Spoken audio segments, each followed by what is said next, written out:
Ano ang gagawin mo kung maghahating gabi na at may bigla kang marinig na kumakaluskos sa inyong bubong?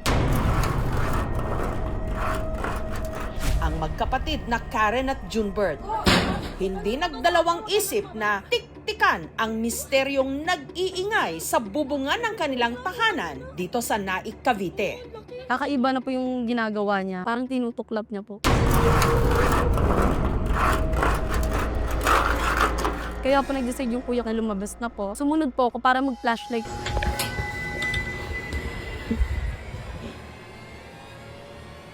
Hanggang may naaninag daw silang anino sa bubong. Aba, lang, itim. Alang, laki. Tiga mo. Pero nung titigan daw nila itong maigi, nagsitayuan ang kanilang mga balahibo. Nakaswang, ma! Mama, aswang! Sa bubong papa! Hindi! Aswang pa. Sa bubong, aswang! Ang laki pa! Wala lang yun, oh! Mabalahibo po, tas itim na itim. Nakakatakot po talaga. Nakaswang, ma! Mama, aswang! Sumigaw yung anak, Mama, Mama, aswang, aswang. Sa bubong papa! Hindi! Aswang pa.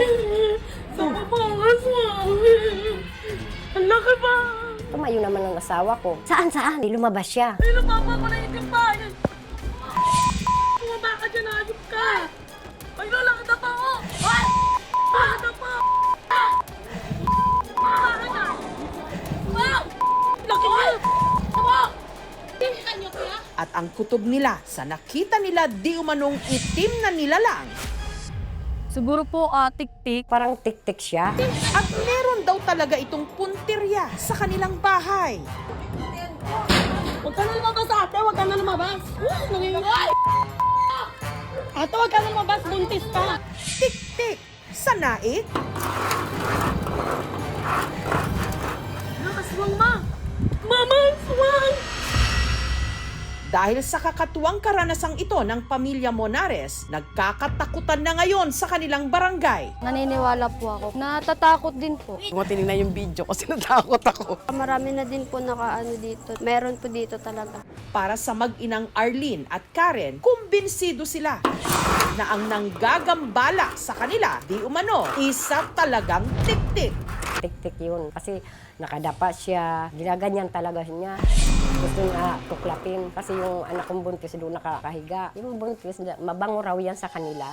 Ate, huwag ka na lumabas! Buntis ka! Nauna po ako sa kanya lumabas, then nakita ko po dito yung lalaki na nakaitim po na mabalahibo po. Ang tiktik ay isang uri ng aswang. Ang unique characteristic ay humahaba yung dila niya. Sinasabi na ito ay lalaki dahil pinatutunguhan niya ay babae, pero hindi lang basta-basta babae, kailangan buntis. At ang puntirya raw nito, ang nakatatandang kapatid ni Karen na si Lynn na 2 buwan ng buntis. Natatakot na po ako, nanginginig na yung katawan ko. Natakot po talaga para sa baby ko.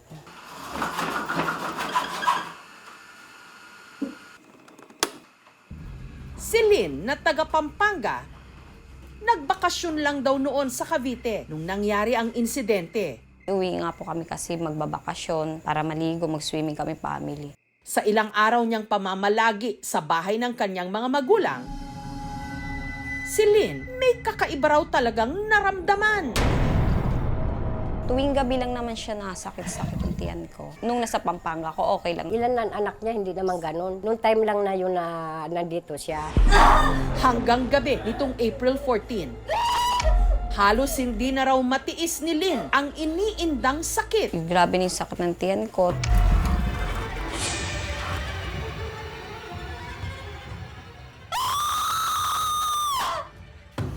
Habang namimilipit na sa sakit si Lynn, si Karen hindi naman mapakali. Dahil sa naririnig na kaluskos sa kanilang bubong. Kakaiba na po yung ginagawa niya. Parang tinutuklap niya po. Mula nung gambalain daw sila ng di umano tik-tik, si Lynn pirmi ng dinudugo. Mga ilang araw po, nag-bleeding po talaga ako nun. Yung tatay ko po nag-ano po ng buntot pagi. Nagagis din po kami ng asin, pati sa mga bintana naglagay po kami at saka po ng bawang. Kaya po nag-decide yung kuya na lumabas na po. Dito na nanlaki ang kanilang mga mata sa nakita. Aswang ma! Mama, aswang! Sa bubong papa! Hindi! Aswang pa! Sa bubong aswang! Ang laki pa! Wala na yun o! Ayun ang papa ko na itim pa! Yan! Bumaba ka dyan, ayop ka! Bumaba ka dyan! Wow! Laki na! Tama! Ay, lalaki na pa ako! Huwag ka na lumabas ate! Huwag ka na lumabas! Nanginginig! Ate, huwag ka na lumabas! Buntis ka! Natatakot na po ako, nanginginig na yung katawan ko. Natakot po talaga para sa baby ko.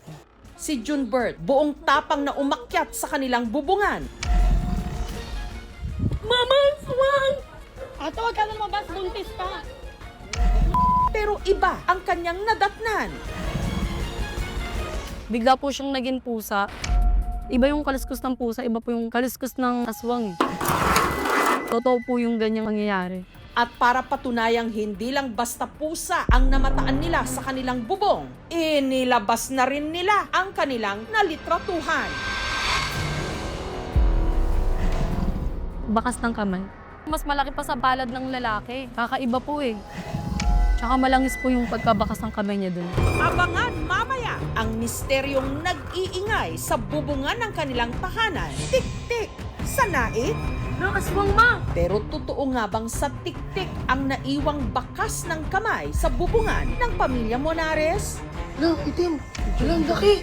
Wala naman ako nakita mukhang in-edit or AI.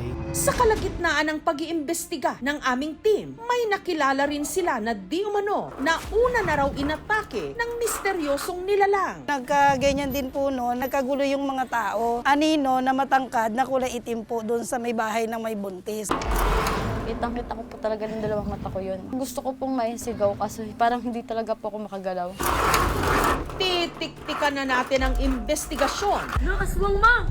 Mama, aswang! Sa bubong papa! sa sinasabing tik-tik na nanggulo kamakailan sa Cavite.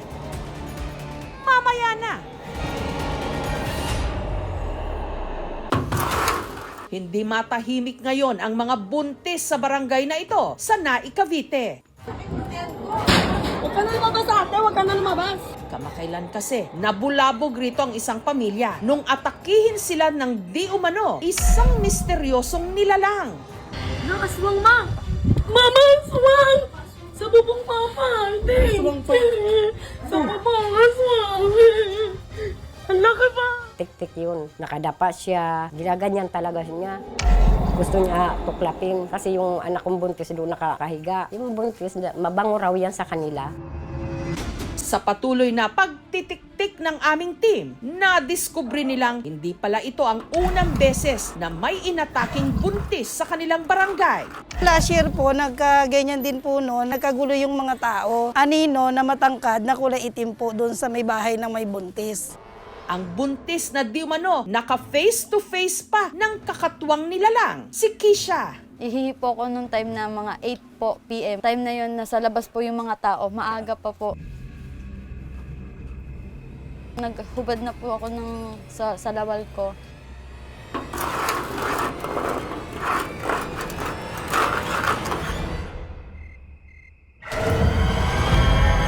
Kitang-kita ko po talaga ng dalawang mata ko yun. Ma-oil po siya na itim, tas mahaba po yung buhok niya. Malaking tao po.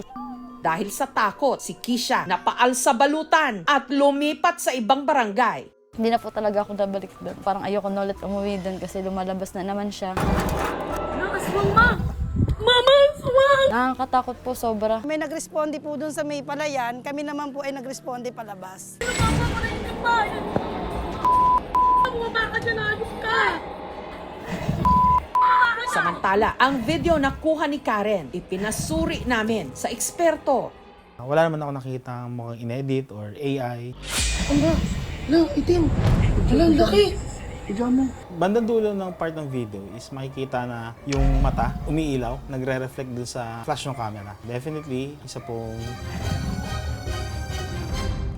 pusa or hayop na maliit. Hindi siya yung parang tao. Nagmumukha siyang malaki dahil dun sa angulo nung pwesto nila, dahil nasa baba nga sila ng bahay nila.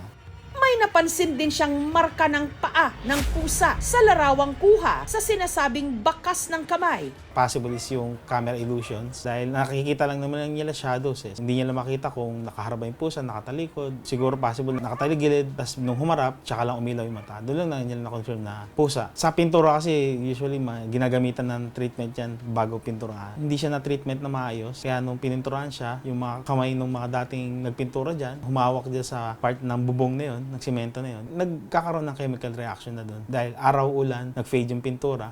Samantala, dahil patuloy pa rin ang pagdurugo ni Lynn, ipina-check up na rin siya ng aming team. Nag-bleeding po ko ng konti. Ibinunyag ni Lynn na ilang beses na rin pala siya dating nakunan. Ano po ako sa stress po. Ang pagdurugo kasi or spotting, marami pong dahilan. Pwede pong infection, pwede po nating makonsider yung psychological stress and physical stress. Meron po kasi nag-trigger ng stress niya. Dagdag pa, yung kanyang history ng pagkakaroon ng nakunan na rin po siya dati. Nabanggit ni Lynn na nagbubuhat siya ng mabigat. Dapat po talaga pag buntis, less than 5 kilo, no? Binubuhat po natin. Yung mga buntis na tao, very influenced, affected by their hormones, mas naging emotional, and sometimes yung emotions nila ay mas napapaniwala sila sa mga superstitions. Madali silang matakot, syempre mas kakapit sila sa mga superstitions. Walang scientific basis yung ganong mga pamahiin na pag black cat, evil. Paalala lang din sa mga tao na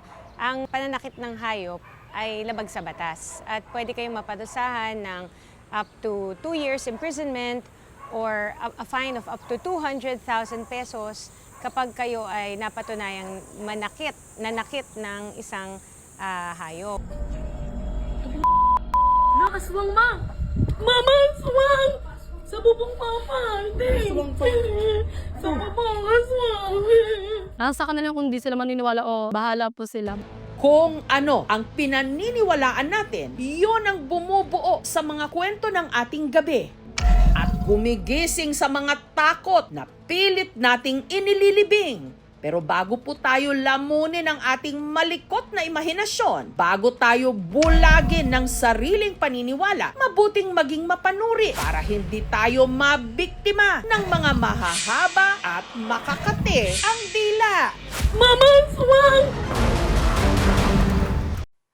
Thank you for watching, mga kapuso. Kung nagustuhan niyo po ang videong ito, subscribe na sa GMA Public Affairs YouTube channel.